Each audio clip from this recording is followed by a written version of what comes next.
A pergunta que desestabiliza é: o cristianismo realmente criou o Ocidente? Essa pergunta parece simples, mas toca em algo muito mais profundo que só história, ou qualquer coisa que envolva o desenvolvimento do mundo. Esse tipo de pergunta está mais relacionada à nossa identidade.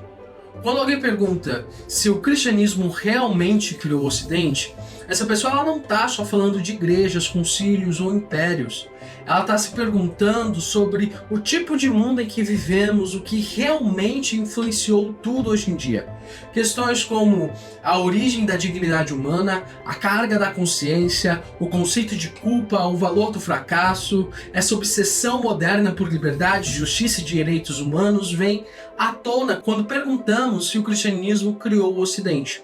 E se eu te der a resposta da maneira mais sincera, ela não se encaixa numa frase de impacto ou num mero e simples sim. Então, temos que ir ao fundo de tudo isso para responder de forma coerente com fatos históricos do mundo ocidental. O fato é que o Ocidente não surgiu pronto. Ele foi edificado em camadas ao longo de séculos. Roma trouxe a forma política, a Grécia trouxe a forma intelectual e até mesmo Israel trouxe os fundamentos morais baseados na Torá. E o cristianismo percorreu tudo isso influenciando a política romana, a intelectualidade grega, a moral judaica. O cristianismo ele não apagou o que já existia, mas ele transformou, feriu, curou e reorganizou, fez surgir uma nova sensibilidade, uma nova visão. Ao mesmo tempo, herdou do mundo antigo muito de seus instrumentos, sua língua, sua cultura e até mesmo seus vícios. E esse é o primeiro ponto que muitos, principalmente cristãos, não querem reconhecer. Falo isso da posição de um pastor de igreja cristã que leva a fé em Cristo acima de todas as coisas. Mas o cristianismo, ele não surgiu num vácuo, num vazio, não desceu do nada e se estabeleceu no mundo. O cristianismo surge em um mundo já saturado de filosofia, política, violência, beleza, orgulho imperial. O cristianismo surge no momento em que o Império Romano domina o mundo, e é nesse período que começa uma disputa silenciosa, longa e crucial. Afinal, quem define o valor do ser humano? O Estado? A cidade? O império, a força, ou existe algo mais profundo, algo que não depende exclusivamente do poder humano? A resposta cristã foi escandalosa desde o início. Ela não dizia que os fortes são o topo da escala, como afirma o império. O cristianismo afirmava que o último podia ser o primeiro. A ideia de que a vida humana vale pelo que ela produz era contrária ao que o cristianismo afirmava, pois o cristianismo afirmava que toda a vida tem valor porque foi criada por Deus. Não afirmava que o sofrimento é em vão, mas que ele pode ser um lugar de revelação, disciplina e verdade para o mundo antigo. Isso era uma afronta intelectual, moral e política. A primeira brecha da nossa discussão aparece aqui. Mesmo que o homem moderno rejeite a fé, ele ainda pensa com muitas categorias que o cristianismo ajudou a estabelecer. O homem moderno ocidental fala de dignidade, mas nem sempre sabe de onde ela vem. Fala de igualdade frequentemente desconectada, isso de qualquer fundamento naquilo que é transcendente. O homem moderno quer os frutos de uma árvore, mas despreza a raiz de onde vem aquele fruto.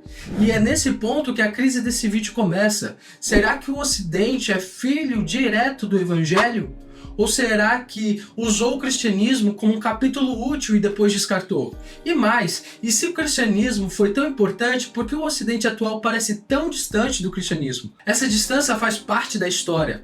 Não é um mero acidente, mas é uma pista de uma verdade que vem sendo escrita há mais de 2000 anos. O que muitos imaginam é que o cristianismo simplesmente dominou a Europa. Foi isso. Acabou por aí. Guerras santas, gente queimada e ponto. O cristianismo é o câncer, é o vilão do mundo. Como se a história fosse linear, limpa e moralmente coerente com aquilo que pensamos que deveria ser. Mas nada disso ocorreu conforme imaginamos. A história é sempre cheia de nuances, altos e baixos, e valores a serem discutidos. E se a história tem suas nuances, com o cristianismo não seria diferente.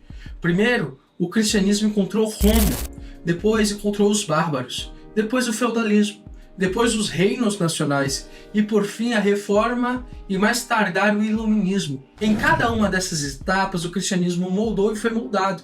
Então talvez a pergunta correta não seja se o cristianismo mudou ou criou o Ocidente.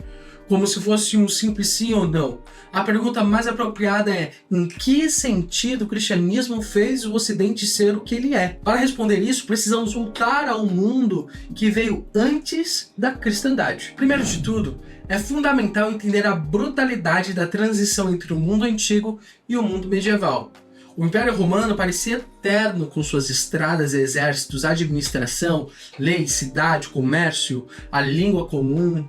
Tinha ordem e parecia ter uma permanência que duraria por eras. Por isso, sua queda foi mais que uma simples derrota militar, foi uma experiência de desintegração civilizacional criada ao longo dos anos. Quando as estruturas imperiais começaram a colapsar no Ocidente, não foi apenas um governo que caiu, mas um modo de vida inteira.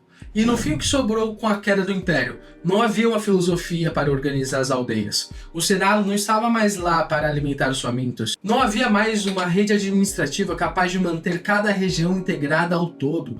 A Pax Romana já não existia mais. O que restou em muitos lugares foi a igreja. Mas isso não significa que a igreja foi perfeita, longe disso. Como eu disse, toda história tem suas nuances. Entretanto, a igreja ocupou um espaço concreto que ninguém mais conseguiria ocupar com a mesma amplitude. Os bispos tornaram-se mediadores entre a população local e os novos poderes. Os mosteiros preservaram livros, a disciplina, a memória dos eventos e principalmente dos apóstolos e santos da igreja. A liturgia manteve uma linguagem comum e repetida em meio à fragmentação e divisão política.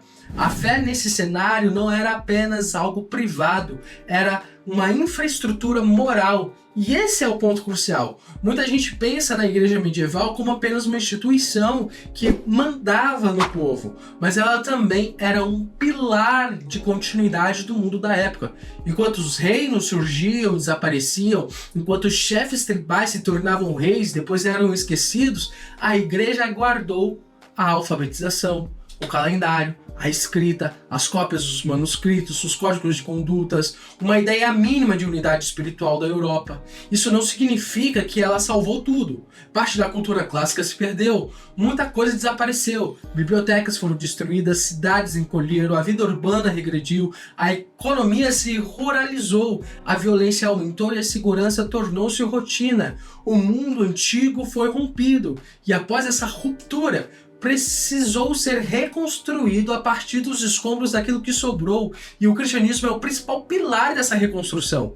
O cristianismo é ao mesmo tempo a preservação do mundo antigo e a ruptura dele, porque colocou essa herança sob o julgamento moral que era determinada pela igreja. Se algum traço do mundo antigo era, na própria visão da igreja, imoral, então deveria ser esquecido. Os exemplos disso são enquanto Roma acreditava na glória, a igreja falava de serviço, e glória deveria ser somente a Deus. Roma exaltava a ordem pela força, a igreja via a autoridade como responsabilidade. Roma organizava o mundo por meio da cidadania, status e honra, enquanto o evangelho falava de pecado, graça e misericórdia. E essa troca do eixo moral é gigantesca. Quando a fé cristã começa a se espalhar, ela não apenas adiciona uma religião a uma civilização que já existe na época, ela desloca o centro dessa civilização. O foco deixa de ser a cidade poderosa e passa a ser a consciência diante de Deus. Isso muda a forma como se julga o rei, o soldado, o mendigo, a viúva, a criança, o estrangeiro. Muda o valor do sofrimento, muda a ideia de autoridade, muda a relação entre poder e limites. Mas vamos prestar atenção. Isso não ocorreu da noite para o dia. A mudança foi lenta, conflituosa e repleta de contradições. Existiram cristãos que agiram com coragem e outros que agiram com crueldade. Mosteiros que preservavam saberes e bispos que se submeteram ao poder. Reis que se converteram por convicção e outros que usaram a fé como um instrumento político. A história é mais pesada do que qualquer propaganda de ambos os lados. Por isso a história deve ser analisada friamente e não como uma propaganda de um lado ou de outro. Mas, mesmo assim, o fato histórico é que, sem a igreja, independentemente de como tenha agido moralmente, o Ocidente teria sido muito mais fragmentado. Sem essa base eclesial, talvez nem a própria ideia de Europa tivesse sobrevivido como uma unidade cultural reconhecível como a gente tem hoje em dia. Mas a simples preservação não explica tudo, porque preservar uma ordem não é o mesmo que transformá-la. E o cristianismo não apenas manteve o mundo antigo, começou a julgá-lo por dentro. Se você quer entender o que o cristianismo fez pelo Ocidente, você tem que observar a ideia de pessoa, não apenas a ideia de religião. O foco deve ser na pessoa humana. No mundo antigo, a vida humana tinha valor sim, mas esse valor era hierárquico, instável e profundamente ligado à posição social. Havia honra, cidadania, dever, beleza filosófica, mas tudo isso dependeria de onde você veio, o que você faz, a quem você serve, quantas pessoas você comanda. Esse tipo de valor que depende do que você faz na sociedade não existia no sentido cristão. Com o cristianismo vem essa universalidade radical da dignidade humana, independente de quem seja, pois todos são feitos à imagem de Deus. O mundo antigo tinha a criança exposta, o escravo tratado como objeto, a mulher limitada por estruturas rígidas, o pobre invisível, o doente marginalizado. Tudo isso revela uma civilização sofisticada em muitos aspectos, mas limitada em sua compaixão concreta com o ser humano como um todo. Então o cristianismo entra e proclama algo que é extremamente ruptivo. Todos foram feitos à imagem de Deus. Não apenas o filósofo, o cidadão romano, o guerreiro ou o homem livre. Todos os seres humanos, independentemente de quem ele seja, só pelo fato de ser a imagem de Deus deveria ter dignidade. Isso para os moldes da época é contracultural, é uma subversão do que era considerado moral. Um exemplo de como o mundo antigo via o ser humano como um digno, só dependendo de quem era e não pelo fato de serem seres humanos, como dizia o cristianismo, são os filósofos antigos. Heráclito era um deles, conhecido por seu profundo desprezo pela opinião popular e pelas massas. Ele acreditava que a verdadeira sabedoria era acessível apenas a uma minoria seleta e que a maioria das pessoas viviam na ignorância como um gado. Frases como, para mim, um só homem vale 10.000 se for o melhor, mostra exatamente esse desprezo. Outro que podemos citar é Platão. Ele projetou uma sociedade ideal baseada em uma rígida divisão de classes, onde apenas reis, filósofos, pessoas de intelecto e almas superiores teriam o direito de governar. O próprio dizia aos governantes do Estado que pertence, se é que pertence a alguém, o direito de usar a mentira para enganar os inimigos ou os cidadãos em benefício do Estado. Todos os outros, tal prática é proibida. Podemos citar também Aristóteles, aluno de Platão. Ele foi ainda mais categórico ao justificar a desigualdade humana como uma lei da natureza. Ele defendia abertamente a escravidão natural e acreditava que o trabalho braçal destruía a capacidade de ser virtuoso. Parte do pensamento dele podemos encontrar em frases como: é evidente, pois, que alguns homens são livres por natureza e outros escravos, e que para estes últimos a escravidão é ao mesmo tempo conveniente e justa. Isso só mostra que o mundo antigo, principalmente filosófico, a ideia de dignidade humana era bem diferente do que tem hoje no Ocidente. É a partir do cristianismo que toda estrutura social passa a ser julgada por uma nova pergunta. Ela protege a imagem de Deus no homem ou a destrói? E é aqui que temos muitos valores que hoje parecem naturais em sua origem cristã. A preocupação com os fracos, a limitação da vingança, a ideia de que o poder deve ser responsabilizado por seus atos, a noção de consciência individual, a sacralidade da vida inocente, o dever de cuidar dos pobres e doentes, a importância da família como célula moral e não apenas econômica. Tudo isso foi sendo desenvolvido em ambiente cristão. Mas essa é só metade da história, pois a mesma fé que elevou a dignidade humana também trouxe uma crítica severa ao orgulho humano. E isso é insuportável para a modernidade. O homem moderno aprecia a dignidade, mas não gosta da culpa que ela traz. Quer os direitos, mas rejeita a submissão a uma moral maior do que ele mesmo. Busca a liberdade, mas recusa uma verdade única que o julga por tal liberdade. O cristianismo não oferece só o conforto da dignidade humana, ele oferece um diagnóstico que é duro. O problema do mundo não é apenas política e moral. E esse problema moral não está só lá fora, mas dentro de nós. Essa é a grande diferença entre o projeto civilizacional meramente técnico e um projeto moldado pelo Evangelho. O projeto técnico pergunta: como organizar melhor a sociedade? O cristianismo questiona: que tipo de homem estamos formando aqui? E essa pergunta traz consequências concretas. Uma civilização moldada por essa visão tende a criar hospitais, escolas, mosteiros, universidades, direito canônico, proteção aos pobres, restrição à crueldade pública, valorização do casamento, além de um tipo de crítica interna ao próprio poder. Não porque os cristãos sempre tenham sido coerentes, mas porque a própria estrutura da fé direciona a história nessa direção. Talvez o Ocidente não tenha se tornado bom porque se tornou cristão. Talvez tenha se tornado mais humano porque foi constantemente confrontado por um padrão moral que o questionava. Ou de outra forma, o cristianismo não é uma celebração da civilização ocidental, mas toda moral ocidental tem um juiz, e esse juiz é apontado pelo cristianismo como sendo Deus. E isso gera um paradoxo profundo. A mesma fé que funda instituições impede que essas instituições se absolutizem e virem dominantes. Lembrando constantemente que o mundo, por mais que seja organizado por eles, não é o reino de Deus. O Ocidente floresceu sob essa tensão, e quando essa tensão foi esquecida, o Ocidente começou a se decompor moralmente, sem perceber, mas ainda não chegou ao fim, porque toda herança carrega um preço. Não existe cristianismo histórico sem poder, e se tem poder, existe então a possibilidade de corrupção. E essa é a parte que nós, como defensores da cristandade, não devemos ignorar, por mais que muitos de nós não gostamos de falar sobre isso ou vivemos justificando isso. Pois a mesma igreja que preservou a cultura, a moral, acumulou autoridade e poder. A mesma fé que protegeu os fracos foi usada para justificar hierarquias. A mesma igreja que anunciou a humildade também se envolveu em pompas de poder, disputa, simonia, alianças políticas e violência.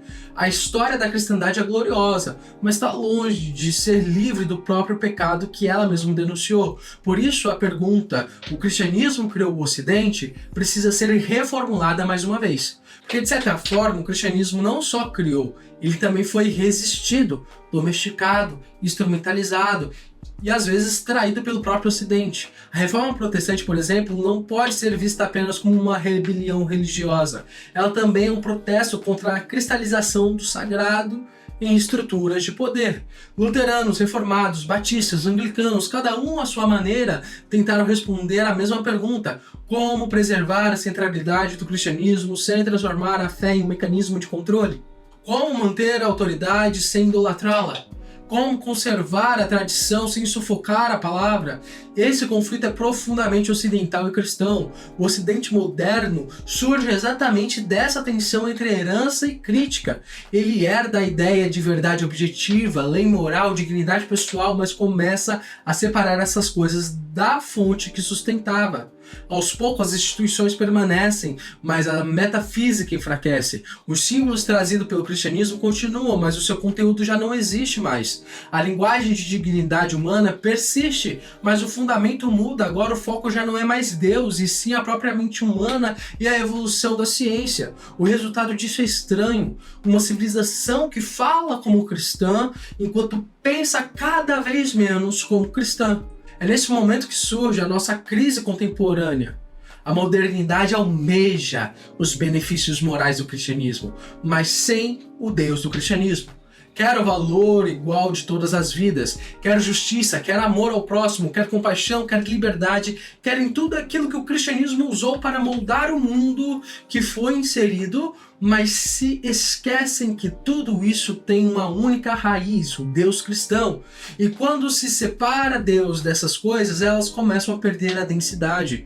Uma ética sem transcendência pode sobreviver por um tempo, mas tende a se transformar em um consenso frágil, mantido por hábito, não por convicção. Quando a pressão cultural aumenta, esse consenso se desfaz e o que resta então é poder, mercado, Estado, desejo, tribo, imagem, técnica, qualquer coisa que você imaginar. É nesse ponto que a nossa discussão se torna relevante na atualidade. Não estamos apenas discutindo o passado e como é o nosso mundo hoje. Estamos questionando o que ocorre quando uma civilização que se diz ser a mais avançada nas questões questões já discutidas aqui, vive dos capitais morais de uma fé que já não confessa mais. O Ocidente parece muitas das vezes continuar usando palavras cristãs em um mundo que já não quer o Cristo dessas palavras. E isso não é estabilidade, é desgaste. O cristianismo criou o Ocidente? Criou e foi criado por ele também. E esse impacto foi tão grande que no fim deixou uma marca tão profunda que até seus opositores mais radicais ainda habitam uma casa com fundação cristã. Então, chegando à conclusão de tudo que foi discutido aqui, acredito que a maneira mais honesta de concluir seja reconhecer que o cristianismo não é apenas uma origem histórica entre outras que surgiram ao longo da história. Ele é para o Ocidente uma presença que é inevitável.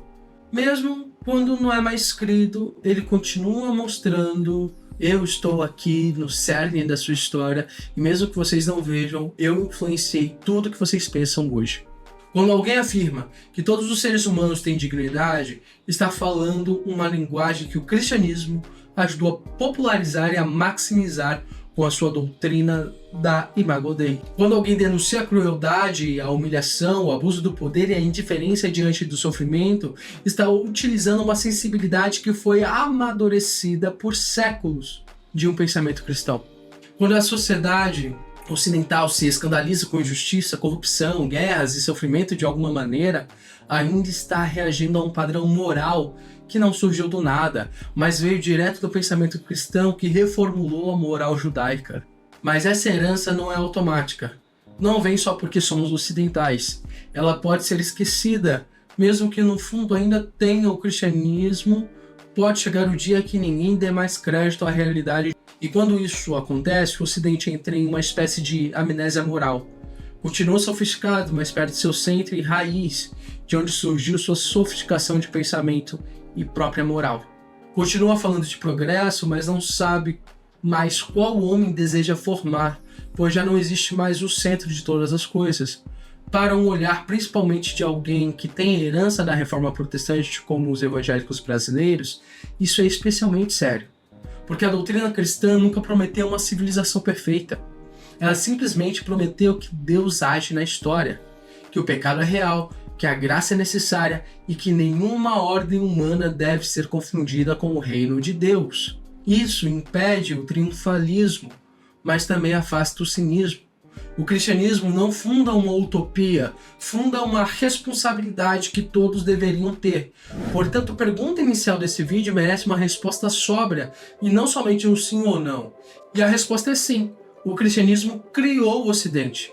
Se entendermos que ele deu ao Ocidente a sua gramática moral, sua visão da pessoa, sua consciência sobre os limites do poder e sua obsessão pela dignidade humana. E não, o cristianismo não criou o Ocidente sozinho.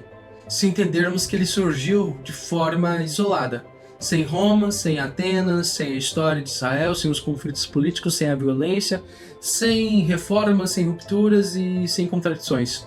A verdade é mais profunda do que uma mera resposta de sim ou não. O cristianismo não foi um mero adereço no corpo do Ocidente, mas como a principal religião do Ocidente, foi em conjunto a diversos fatores uma força formadora do Ocidente. E ao mesmo tempo foi o espelho mais rigoroso diante do qual o Ocidente foi forçado a se enxergar. Talvez seja por isso que o debate nunca termine. Porque, no fundo, discutir o papel do cristianismo na criação do Ocidente é discutir se ainda queremos viver da dignidade que herdamos ou se estamos prontos a pagar o preço de abandonar a fonte que a tornou possível. E aqui a conclusão não precisa soar triunfalista como se isso aqui fosse a verdade absoluta, mas a conclusão deve ser verdadeira. O Ocidente não pode ser entendido sem o cristianismo, mas o cristianismo igualmente não pode ser reduzido a uma ferramenta do Ocidente. Ele gerou, corrigiu, condenou e sustentou. E talvez isso que mais nos incomoda, a civilização que mais fala de liberdade, nasceu de uma fé que insiste em falar de cruz. Se a pergunta era se o cristianismo realmente criou o Ocidente, a resposta mais honesta é: criou muito mais do que a maioria está disposta a admitir, e deixou nele feridas, grandezas e contradições que ainda definem o mundo em que vivemos. A partir daí a questão já não é apenas histórica, ela é espiritual. E esse foi mais um vídeo do nosso canal. Espero que vocês tenham gostado. Se gostou, deixa o botão do like. Se inscreve no canal para receber mais vídeos como esse. Eu vou deixar aqui no final desse vídeo um vídeo para te ajudar a entender um pouco mais como seria o mundo se o cristianismo não existisse. Então, ele vai estar aqui. Eu aguardo vocês no próximo vídeo. Até a próxima. Falou, falou e falou.